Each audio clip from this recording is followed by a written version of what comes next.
যেই যুবক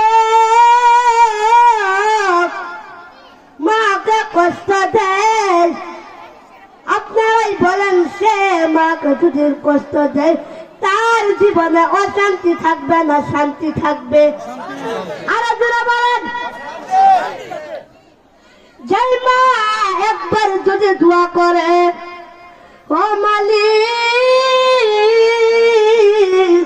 আমার মা যদি একবার বলে, ও মালিক, আমার সন্তানের তুমি চেয়ারম্যান বানায়া দাও, মেম্বার বানায়া দাও, এমপি বানায়া দাও, মন্ত্রী বানায়া দাও, আল্লাহওয়ালা বানায়া দাও, ওলি বানায়া দাও।